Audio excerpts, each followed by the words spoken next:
This video is brought to you by Squarespace. The USS Enterprise-C is one of the enterprises we've hardly spent any time with. It appears in one episode of Star Trek: The Next Generation, where it accidentally caused the creation of alternate history, but that's all we've seen. Yesterday's Enterprise was a fantastic episode, but we need more information. So today, we're going to talk about the destruction of the USS Enterprise-C. I don't think we need to give a spoiler warning here, but if you've not seen an episode that came out well over 20 years ago, then here's your warning. Spoilers! Welcome to Star Trek Central. I'm your host, ZephyrsVoice. I'm currently standing in for Captain Jack and Lieutenant Adam, as both are off ship right now. Anyway, let's talk about the USS Enterprise-C, shall we? Before we dive into the video, if you want to keep up to date with all the latest Star Trek news, lore, and more, then make sure to hit that subscribe button to never miss a video from the team here at Trek Central. You can also follow us on social media for daily updates on the Star Trek universe. As always, please let us know your thoughts in the comment section below, because if you're talking about Star Trek, then we want to hear about it. Okay, engage! So yes, the wonderful people at Squarespace are sponsoring this video. If you are interested in making a website, Squarespace is for you, as it's the all-in-one platform for website design. You can pick from the professionally designed templates and upload your own content to personalize the design. Pre-built layouts are a great way to kickstart your website. Simply adding layout pages gives you the professional page designs that you can still fully customize. Video blocks are a fantastic feature for ourselves, as we're all about videos on this channel. You can see on screen now how we're using Squarespace for our portfolio of fantastic content. One of my favorite features is the built-in mobile websites button. When designing your site, it's important that mobile users can have a good experience. You can instantly check how your website looks in the designer by clicking one button. Check out Squarespace for a free trial via the link in the description below. And when you're ready to launch your website, make sure you use our link to save 10% off your first purchase of a website or domain. We'll be talking about the Enterprise-C in both the canon and extended canon. The canon details on the Enterprise-C are rather sparse, sadly, though we know the starship is an Ambassador-class heavy cruiser and was under the command of Captain Rachel Garrett during her fateful encounter with the Romulan Star Empire. Extended Star Trek canon confirms that the Enterprise-C was commissioned in 2332 at Earth Station McKinley. Captain Rachel Garrett assumed the starship within the same year, and thus the Federation's flagship began its adventures. The starship was also fitted with state-of-the-art weapons and defense systems, as most Federation flagships were. Around 2335 or 2336, the Enterprise-C's first officer, Commander Nigel Holmes, was killed in action during a raid by Klingon renegades. Commander Samir al-Halak subsequently replaced him. The adventures of the Enterprise-C would get worse due to the presence of al-Halak, as he became involved in the Asfar Katal cartel while taking shore leave on Farius Prime. Eventually, the Enterprise-C would catch up with the elusive first officer, as he was captured by that same cartel he'd become involved with. The cartel posed as Starfleet intelligence operatives and had the starship proceed to the Dravid Nebulae cluster. There, the Enterprise discovered a disabled Atwahan colony starship, to which they proceeded to offer aid. Upon boarding, the crew located surviving colonists and transferred them to another Federation starship, the USS Blakely. The Enterprise-C would then continue on the hunt for their missing first officer. The search led them to a dead pre-Cardassian Order world. Arriving on the planet, alien entities attacked the away team, and therefore the forces retreated before sustaining too much damage. Of course, the Enterprise-C is most known in the Battle of Narendra III. The ship would end here, but not before a few timeline shenanigans. In the year of 2344, the Enterprise responded to a distress call from the Klingon outpost on the planet of Narendra III. The outpost was under attack from the Romulan Star Empire. The Enterprise, under the command of Captain Rachel Garrett, responded and arrived at the outpost. Exiting warp saw the Enterprise come under attack by 4 Romulan warbirds. Immediately, the Ambassador-class starship suffered major damage to her warp nacelles and external hull, with only 125 crew members surviving. While the battle raged intensely for several minutes, the Enterprise-C was eventually destroyed, protecting what was left of the Klingons. However, before the ship was destroyed, the detonation of a lone photon torpedo created a temporal rift.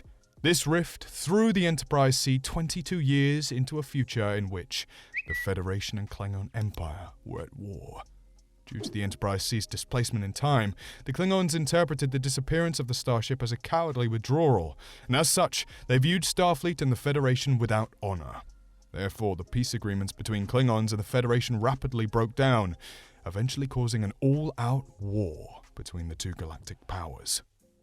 Drifting through the temporal rift, the Enterprise arrived in the hostile Alt history. They immediately encountered their successor, the Galaxy-class USS Enterprise-D, under the command of Captain Jean-Luc Picard.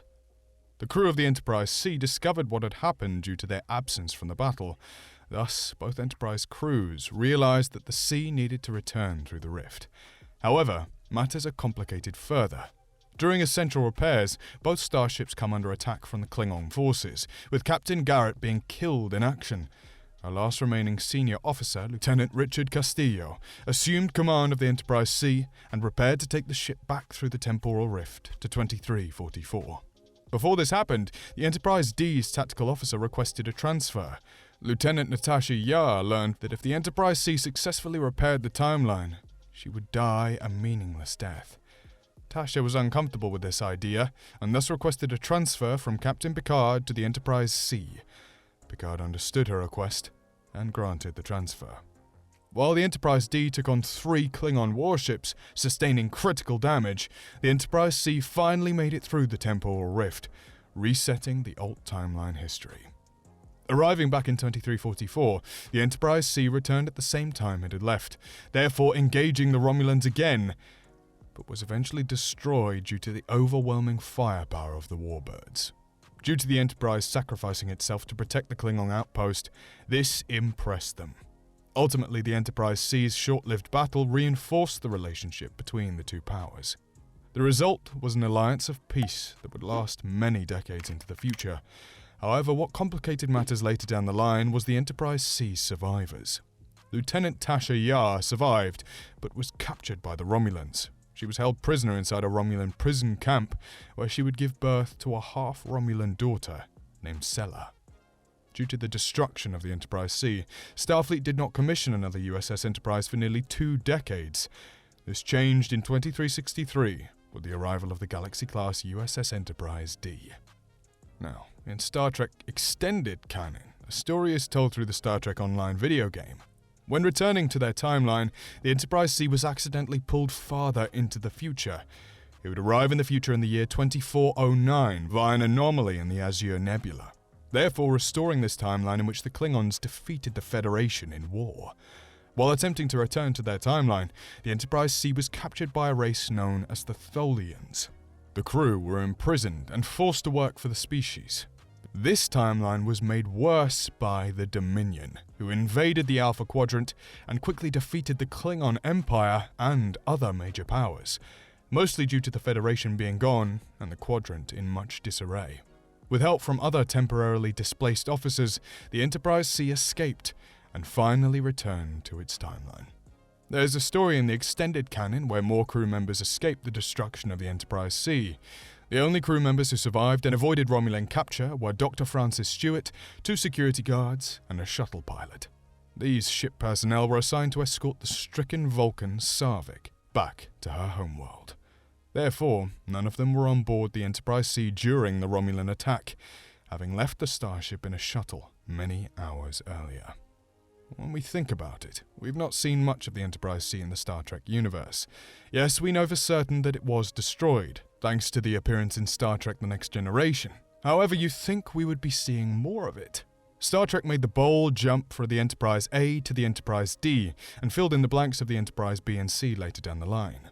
With a format like Star Trek, short treks might never happen again, but it would be great to explore a short story on board the Enterprise-C to show the ship's destruction. Hell, it could even be done in an animation. Thankfully, we have seen more of the Ambassador-class starship before. Commander Riker even commanded one in the episode of The Next Generation, the USS Excalibur. So that's the story of the USS Enterprise-C and her valiant sacrifice in Star Trek history. Do you want to see more of this starship? It's one of the Enterprises that we've barely spent any time with currently. If you want to keep up to date with all the latest Star Trek news, lore and more, then make sure to hit that subscribe button to never miss a video from the team here at Trek Central. You can also follow us on social media or join our community Discord server. For now, I've been ZephyrsVoice. Thanks for watching, and we'll see you next time. Live long and prosper, my friends.